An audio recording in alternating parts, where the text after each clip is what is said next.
right, welcome back, sports fans, to another episode of Off the Cuff with Monte and Geoff. And with this time, we're coming back with our second part with Ravenna head football coach Dan Bolling. He was gracious enough to join us this evening and talk a little football, which we really had to, And Dan also doubles as a golf coach too. Well, he does. He does. It's a lot easier to talk about football. Our podcast might have been about a 5-minute podcast if we had just talked about golf, but we're talking about football. So, like we said, we recapped the Ravenna season in the last one. This one we kind of want to talk a little bit more broad spectrum type football. Yeah. I think with statewide stuff. Statewide stuff. Yeah. I know Monty has a couple questions that I'm going to let him kind of dive into. My first question I have is, Stanton ended your season this year, and that was probably the best team I've seen this year. I can tell you that. And so I was just curious, do you predict them to go all the way to the final? I do. I really do. I think Stan's going to get to the final, and I think you're going to get St. Pat's to the final. That's my guess. They're going to run into each other. I really do. I know everybody's talking St. Pat's. They lost their running back, and he was a really, really good player. Right. But last week, though, my God. Yeah, but their offensive line is good, and they get off the football. And we watched a couple films on them because they played some of our opponents or whatever else, and they get off the football and they play hard. So it'll be a really good matchup between those two, I think. You gonna pick a winner there?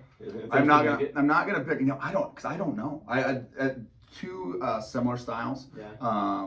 But it's gonna be a bloodbath. It's gonna be smash mouth. It'll be a fun one to watch. Yeah. And I know I'll root for. I can tell you that right now. It won't be St. Pat's. I get it. I understand that too. And it's one of those things. And I know it's not like consolation, but like, hey, you boys, we lost to the state champs. And that's nothing to and not only lost, but I mean you lost to them, yes, but. And unfortunately, I didn't get to go to the game or watch it because they didn't have it on. It was a great setting. But the thing about it was we jumped up on them, right? Yep. We did, and really the first half, for the most part, we were right there. They kind of made a few plays here and there that kind of stretched it out on us. But again, there's no shame in losing in the second round of the playoffs to a team that's probably going to be in the finals and has a good chance to win it. So, that was when Monty and I were looking at questions. That was going to be one of my questions too. Was what did you see for in this particular class? If he thought that was going to be how it played out. Do you have my next question? I guess is out of all 7 classes, it's pretty up in the air on a lot of them, I think. But there's a couple classes I think there's a couple solid choices that are going to win it. Mm-hmm. Would you like to share anything? And I'll tell you mine if you want me to. Well, you go ahead and say it because I'm guessing I know who it is. My first one is Aurora in C1. Yeah. There's almost 100% lock. I'd say 99% lock. I don't know. I like the coach on the other team, the semifinal game. They got a nice little linebacker with them too. Definitely. And they took care of Ashland Greenwood last week. They did. They really took it to them. But Aurora's a different animal. They are a totally different animal, and that's what everybody talks. They've already played too. They have, and we're gonna go down to that tomorrow and go watch Hank and Mark play. But Aurora is definitely a different beast. But it's supposed to be like 10 degrees tomorrow. Yeah. You never know what's gonna happen in the semifinal game. But yes, Aurora is apparently. And I haven't got to watch them on film or anything, but apparently they are the truth. But we'll see how it goes. Yeah. My other lock, I would say, is Howell's Dodge. Yeah, yes, I don't even think that's a question. And that's D2, right? They are D2. And I'm trying to think who are they playing this semifinals? Oh gosh, I did look, but now I can't come up with it off the top of my head. I can't think of it off the top of my head either. I do know from what I've heard, like you said, they're kind of heading. Well, they won D1 last year, moved down to D2. I mean, I don't think they lost much money. Yeah, they're talking that's going to be like Howell's Dodge and maybe Hitchcock County. Hitchcock County is on the bottom. Yeah, and so that'll be another good game. Given I've watched a little bit of the Howell's Dodge game on our way to Stanton, I believe, on our phone. And they were big dudes, and they run toss, and they play smash mouth football. And again, it's recipe for success, and they got some dudes too, so definitely. And I don't know what I was gonna say. I don't watch a lot of Class A stuff. I don't know why. I pay attention to it, but I don't watch it. Yeah. West Side has been good. But Gretna's good. Watch out for Prep, I think. Well, Prep has kind of come from out of nowhere. They didn't have a great record, but here they are in the semis. Their losses are close losses, though. And Prep is Prep. They're always going to do well. Yeah. So I think, and are they playing Gretna? I can't remember. Prep is playing Gretna, and Grand Island is playing West Well, Side. that's right, yeah. Yeah, so I can see Prep beating Gretna, because Gretna has, most of their games come down to the wire. Yeah. Just within a touchdown. They win them usually, but yeah. Prep could beat them, I would say. Hmm. I'll root for Gretna. Yeah. Again, I can't believe that. Another one, nice to see a local team, Ord, in the semifinal, Yeah. or in the semifinals of Class C1. C1, yeah. Yeah, so They've had a nice little run. Yeah, they have. They have. Yeah, Just they just doing a great job of coaching the kids they have, and I don't know, they've definitely been solid Yeah. for years and years now. So it's good. A good feel-good story, I think, is Omaha Groves, too. Mhm. And you know what's going on with them, right? Because they should have been in C1, but they opted up to B. Did they Oh, really? really? Yes. Gotcha. I did. And really? they're still unbeaten. Interesting. That's awesome. Yeah, That's cool. I love it. I'm not sure, are they a private school or not? Gross. Yeah. I believe so. I think they are. I Yeah, thought so, think they too. are. I'm still gonna root for them, just because. See, and I can't do it this time. I can't do it this time because they're playing Scotts Bluff, and I love to see Western teams. I don't know what it is about me, but I love to see Western teams do well in the that's state, true. That's state a tournament. tough one, So, yeah. so you never know. You never know. Like they say, that's why they play the game. That's right. And you get that weather in there, and And Scott's supposed to have to travel, too. Yeah, they They're do. going they over. do. They are. Yeah, Yep. it's a long trip. After Scott just went to. Yeah, that's Scott. right. That's exactly right. It's crazy, but that's the way it is when you live it, I guess, when you're in Nebraska. Yeah, I know that Monty has a question about next year, I think. Yeah, next year. I mean, and I know you're losing Zach as your quarterback. Mhm. Do you expect Keaton to take over quarterback? Do you expect Reespect to take over? I think it's. Eighth grade coming up? I think it's up in the air, man. I mean, it's going to be who's going to be able to run our offense the best. I think, yeah, you look at it, you do have Keaton coming back, and you've got Gavin Reesbeck, and there might be a few wild cards in there of dudes that maybe haven't played quarterback and that we could throw in there and see what they're going to do. But it'll definitely we're gonna put the best guys out there, but it's what's gonna fit our system. Yeah. Sure. You know, we're not just gonna throw a random guy out there. Yeah, I really can't answer that question. I hope that one of those two steps up and we can keep everybody in their same positions. But who knows? Maybe one of them's going to grow and become a tight end or what. Right. Who knows? Right. So, Well, and Reespect another looks more like Lewandowski, though.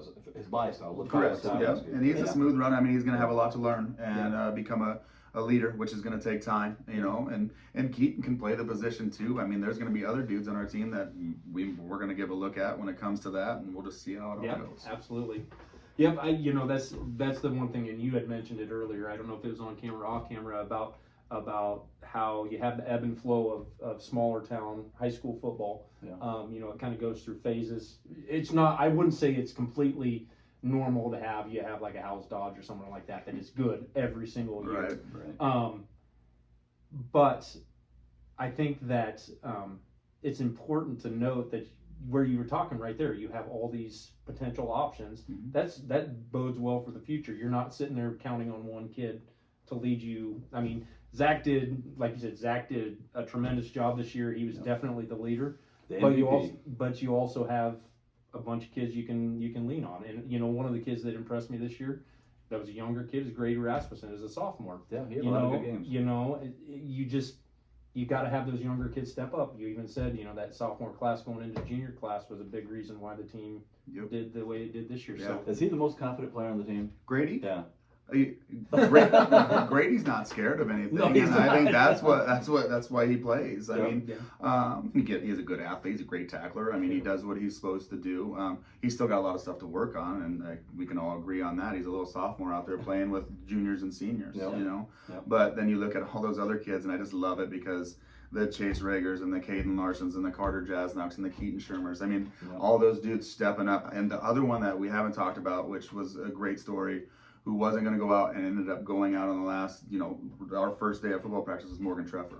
Morgan Treffer made a ginormous difference on our team, depth-wise, and just mentality of a dude just going hard all the time. Yep. Not being the biggest guy in the world, but, man, setting the tone and be like, oh, if Morgan can do it, then I can do it. absolutely. And it was really, really, really cool to see. I'm glad you brought him up. Yeah, I didn't want to overlook that kid because Yep. he had a great year, I thought. He did. Yeah. He did. Motor. Well, and you can always find a place on the team for a guy like that. That's the thing. The kids, what do they say? Athleticism doesn't beat hard work if they don't work hard. Yes. Yep. And if you got a bunch of kids that will work hard, and you have some really good athletes mixed in there, Mhm. you can do a lot of damage. And I think this was a year where you really had that. You had some really good athletes, and you had some pretty athletic kids that worked really hard, and it all came together. And I do have one more thing that I want to ask you. And this is just, Monte and I have not really debated this, but okay, so you can't control your schedule. Correct. Right? You play who's on your schedule, and that's what you get. Unfortunately, this year we had a couple teams that maybe in the past have been better. Mm-hmm. Okay. I think our team, even with some of those teams that were on the schedule this year being a little bit better than they were, if we play them with this group, I think we still have a very similar win-loss record, but our wild card points are higher. Correct. Yeah. It's just one of those things that it's too bad, because I think if we'd had a little more wild card points, which was outside of our control, Right. we don't run into a Stanton or North that Platte early in St. the playoffs Pat's anyway. that early in the Correct. playoffs. Yeah. And so it's just kind of a luck of the draw thing, both with the schedule and both, but you did what you guys could. You took care of business where you could, and you had a couple close losses to some really good teams. Yeah, all our losses, like, it's just nuts to me that we're, and Stanton's still moving on, but they're all Right. quarterfinal teams, and now they're, Stanton's in the semi. So you can look at it that way, but we've also been on the other end of it where, like, in the last 2-year cycle, that we have a juggernaut in the middle of Burwell, Myrna, and Arcadia Loop City. That was brutal. And I mean, it's just, trying to keep your morale, the kids' morale up. During a gauntlet like that of, another, those are all quarterfinal to semifinal teams. And I think the other thing that is overlooked is staying healthy. Yeah. That's true. Okay, because like in the years past, even last year, I know we only won one game, but there was basically a 5-game stretch in there where we had 7 to 10 dudes standing on the sideline, hurt, Yep. So staying healthy, and that was a big part of, we switched some of our weightlifting program up to see if maybe that was part of the injury bug that we've had in the past. I don't know if that's the case, but it definitely, we definitely stayed healthy this year, which helped us out a ton. You only had 2 key injuries this year. I know you had more than 2 injuries, but 2 key injuries. One to Broderson to start the year. And Josh Abel stepped up and did a great job playing center, I thought. I thought so too. Josh did a great job of stepping into that position.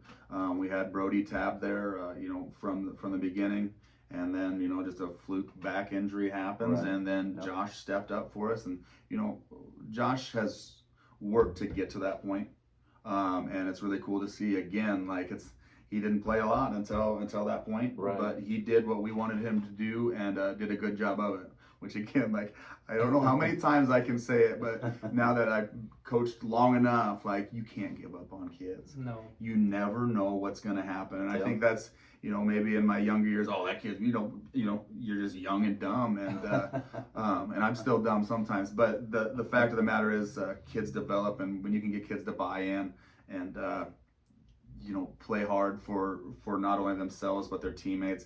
And I know you guys, it might get old, but playing for the town of Ravenna and making Ravenna proud, like, that means a lot to me, and it means a lot to the boys, and we push that all the time. So it's obvious. It is. Yeah, that's it good. really is obvious. Now, there is a couple things I want to talk about too. You guys made the record books this year. Mm-hmm. Zach is the 5th leading rusher. I'm not going to say all time, but as far as the records that we have, he's the 5th leading rusher. He got 1,455 yards. That's a nice season. That's behind some heavyweights. Josh Crowell, Will Ehlers, and our own Nolan Morrow. I love it. Yes. So that's pretty special. And then you guys also hit 70 points as a team against Southern Valley, and that is tied for 2nd, actually. A lot of 70-point games in there. Too bad you couldn't get an extra point there. Yeah, no doubt. Well, that's even crazy to look at. In Zach's sophomore year, he threw for 1,000. And now he's, ran for 1,000 his senior year. So What, do you know offhand how many yards he threw for this year? No, it was like 854, I think. Okay, I wasn't sure how I think it close was it about was, 854, I believe, is the number. But it's somewhere in that realm. But honestly, in kind of what you were saying earlier, I think that the 854, right around that area, 800, 900 yards is probably about where you wanted him. Yeah. With the offense that you were running. Right. I mean, if he's throwing for a bunch more yards, it probably means you're behind people and trying to catch Correct. up. No, that's so true. And you're not killing the clock as fast either. Right. Yeah. So. Yeah, that's a good job there. I have one more thought, and just when you popped it in, it popped in my head when you were talking here about the kids buying in. I'm guessing I know the answer to this. How over the summer, in the last few summers, did you see the enthusiasm for Ravenna football and with these kids, because you don't do what you did this year without having some buy-in in the off season. Yeah. Would you say you had a, we've always had buy-in. I believe that. These boys, they're just built a little bit different. It's a heavy wrestling background with a lot of those boys. Yeah. Which brings kind of a different attitude sometimes. But there's a nice little mix of the basketballs and the I love football in that way too, because I'm not pro wrestling, I'm not pro basketball. I like football players. I like athletes. Dudes that want to play and come together. Yeah. So when it comes to that, I think they've always lifted hard. We did switch our weightlifting program up a little bit, so it's a little bit different. But I've never had to worry about kids not playing, not being there, not wanting to do what's best for their team. But these dudes, they clicked. They did, and they played for each other, and we've talked about that. And I preach it, but it's one of those things I can go ahead and preach it as much as I want, but they did it. They got to buy into that. Yes, and they did it, and it was one of those ones. It didn't matter, Oh, Louis ran for 100 yards. Did that bother Carter Jasnock? No. You know what I'm saying? Is it okay? And then Carter runs for 100 yards. Does that bother Zach? No, it doesn't, because they're a team, and they. And another dude that we need to talk about, and because I love his attitude and his mentality, offensively and defensively, is Caden Larson. Yeah. Caden Larson was that dude who we put in multiple positions on offense to block, to run pass routes, to do a little bit of everything, and we also need to throw a shout out to Coach Malsby, because Coach Malsby, I call him the Andy Reid of 8-man football. but Malls does a great job with our offense, and James and him work really well together, putting together game plans, but putting dudes in the right positions, and it's really, really cool to see. I love that nickname. That's awesome. Andy Reid. I only tell him that. So. Well, you just told the public. Hey, that's all right. That's all right. Well, we told him we could edit out. keep it on there. Yeah, I want to see his head get bigger. Well, I think that's awesome. It's from the kids up to the coaches, and then like you said, it made the community very proud, and I've seen this community really kind of come together. When it was football day, especially got to the playoffs. People were excited. Yeah, and you look at our Perkins County crowd, people coming down there with that 3 hours, whatever it was. And that was impressive. Good crowd. Yeah, and it was a sweet setting. And then even up to Stanton, it was a great crowd. And that was a great setting, great stadium, great field. It was cool. I've never been there before. Me neither. I thought it was really cool too. Yeah. So no, the following and the fans and just, the boys, they get it. I get it. It means a lot to bring a town together. Yeah. So, and if football is the way to do that, we're going to keep trying to do that. Well, I love that. Do you have an early prediction for next year, as far as how you're going to do next year? We're going to go out and we're going to play as hard as we can, and we'll see how it goes. I am not getting set up for that question. Sorry, I had to ask. Like you said, he's an old pro now. Seasoned veteran. All right. I love it. Well, we'll be behind you and pulling for you next year. Hopefully we have some similar results, but at the same point, kids play hard. That's what I think what Ravenna wants to see is a team that goes out there and plays hard and gives everything they got. So definitely. So anyway, that's all the questions I've got for Dan tonight. I think we better let Dan get out of here. I think we should too. So once again, we want to thank Coach Dan Bolling for coming on and joining us. Yeah. Calling it a night? Yep. Sounds all right. Let's call it a night. Appreciate it. You bet. Thanks, Dan. Thanks. All right. This is Jeff signing off. I'm Monty. See ya.